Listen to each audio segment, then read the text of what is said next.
Hi viewers, welcome to Devika's kitchen. நாம் இன்றைக்கி பார்க்க போகிறது வல்லாரக்கீரை சாலட். ரொம்ப டேஸ்ட்டாக இருக்கும். வாங்க எப்படி செய்கிறதுன்னு பார்க்கலாம். அதுக்கு நான் 2 வல்லாரக்கீரை கட்டு வாங்கியிருக்கேன். இந்த மாதிரி இருக்கும் வல்லாரக்கீரை.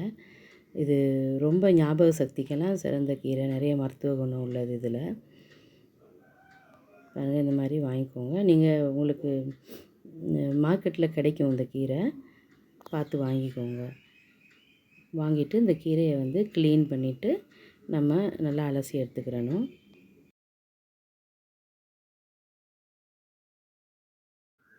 இந்த கீரையில் இது வேரோடு தரமாட்டாங்க, இந்த மாதிரி தான் இருக்கும்.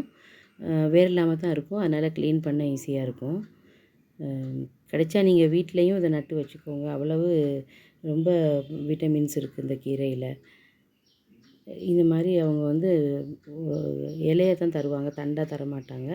இதில் எதுவுமே வேஸ்ட் இல்லை. அப்படியே எடுத்து இந்த மாதிரி நல்லா சுத்தம் செஞ்சுட்டு கழுவி எடுத்துக்கிறணும். இது சாலட் செய்கிறதுக்கு எலுமிச்சம், பச்சை மிளகாய், சின்ன வெங்காயம், தேங்காய் பூ, உப்பு, இவ்வளோ தான் தேவை. இதோட நீங்கள் பெப்பர் போட விருப்பம்னா அது கூட போட்டுக்கலாம். சில பேர் தக்காளி கூட கலந்து செய்வாங்க. நான் இன்றைக்கி லெமன் தான் யூஸ் பண்ணுறேன். லெமன் ஜூஸும், பச்சை மிளகாய், பெப்பர் வேணும்னா பெப்பரும் போட்டுக்கலாம், நல்லாயிருக்கும். இது நல்ல பொடிசாக அரிஞ்சிக்கிறணும், சின்னதாக அரியணும்.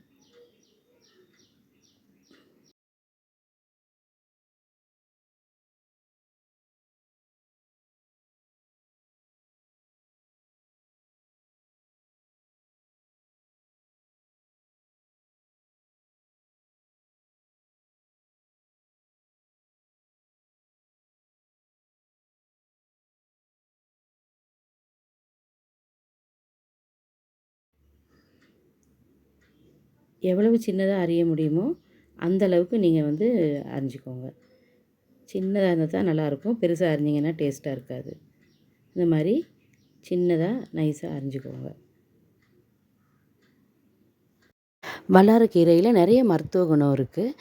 இரத்தத்தை சுத்திகரிக்கும், நல்ல ஞாபக சக்தியை தரக்கூடியது, சொறி சிரங்கு, காய்ச்சல், சளி அதுகளெல்லாம் குணப்படுத்தக்கூடியது. இந்த மாதிரி சாலட்டுகளில் உணவில் சேர்த்துக்கிறது நல்லது. ஏன்னா நம்ம சாலட் பெரும்பாலும் பச்சையாக செய்வோம். அப்போ சத்தெல்லாம் அழியாமல் அதில் சத்து அப்படியே இருக்கும். ஞாபக சக்திக்கு ரொம்ப சிறந்தது இந்த கீரை. நீங்கள் உங்கள் குழந்தைகளுக்கு இந்த மாதிரி செஞ்சு கொடுத்தீங்கன்னா நல்லாயிருக்கும். இதில் துவையலும் பண்ணலாம், அதுவுமே ரொம்ப டேஸ்ட்டாக இருக்கும். அதுவும் நான்வெஜ்ஜோடு சேர்த்து சாப்பிட்டிங்கன்னா அவ்வளோ நல்லாயிருக்கும். அது நான் இன்னொரு நாளைக்கு உங்களுக்கு அந்த துவையல் எப்படி செய்கிறதுன்னு ஒரு வீடியோ அப்லோட் பண்ணுறேன். கைஸ், ரொம்ப லேட் ஆகுது நான் வீடியோ போட. சாரி, கொஞ்சம் பிரச்சனைகள்னால எனக்கு அடிக்கடி போட முடியாமல் இருக்குது. நான் எல்லாம் சரி செஞ்சுட்டு உங்களுக்கு முன்ன மாதிரி நான் ரெகுலராக வீடியோ போடுவேன். அது வரைக்கும் கொஞ்சம் நீங்கள் சாரி கேட்டுக்கிறேன் கைஸ் உங்கள்கிட்ட. இதுலேயே கொடி வல்லாரம் இருக்கும். அது இன்னமும் டேஸ்ட்டாகவும் இருக்கும், சத்தும் இன்னமும் நல்லாயிருக்கும். அது நாட்டு வல்லாரம் தான். அது இங்கே மார்க்கெட்டில் கிடைக்கிறது கஷ்டம். கொடைக்கானல்லாம் நான் பார்த்துருக்கேன். உங்களுக்கு கிடைச்சா அதை கூட கொண்டாந்து வீட்டில் வளர்க்க முடிஞ்சால் வளர்த்துக்கோங்க.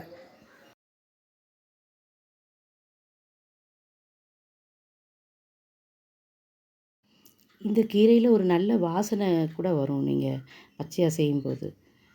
பாருங்கள், இந்த மாதிரி சின்னதாக அரிஞ்சு எடுத்திருக்கேன். பச்சை மிளகாயும் சின்னதாக அரிஞ்சிருக்கேன், அதை சேர்த்துக்கிறேன். வெங்காயத்தையும் பொடிசாக நறுக்கி அதையும் அதில் சேர்த்துக்கிறேன். இதோட எலுமிச்சம் சாறு தேவையான அளவு நீங்கள் புளிப்புக்கு ஏற்ற மாதிரி சேர்த்துக்கோங்க. தேங்காய் பூவையும் சேர்த்துக்கிறணும். உப்பு தேவையான அளவு சேர்த்துக்கோங்க. சேர்த்து நல்லா பிசைஞ்சு விட்டுறணும். அவ்வளவுதான்.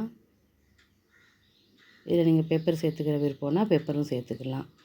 நல்லா பிசைஞ்சு எடுத்தால் அவ்வளவுதான், நம்மளோட சாலட் ரெடி ஆயிடுச்சு. நீங்களும் இதை செஞ்சு பாருங்கள் கைஸ். செஞ்சு பார்த்துட்டு இந்த சாலட் பிடிச்சிருந்தா என்னோடய சேனலை லைக் பண்ணுங்கள், ஷேர் பண்ணுங்கள், சப்ஸ்கிரைப் பண்ணுங்கள். நீங்கள் டேஸ்ட்டை பார்த்துட்டு புளிப்பு பத்தலைன்னா, எனக்கு கொஞ்சம் பத்தாமல் இருக்குது, நான் இன்னும் கொஞ்சம் எலுமிச்சம் சேர்த்துக்கிட்டேன்.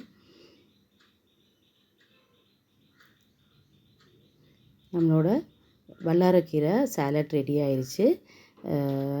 மீண்டும் இன்னொரு வீடியோவில் சந்திக்கலாம் ஃப்ரெண்ட்ஸ். என்னோடய சேனலை லைக் பண்ணுங்கள், ஷேர் பண்ணுங்கள், சப்ஸ்கிரைப் பண்ணுங்கள். பாய்.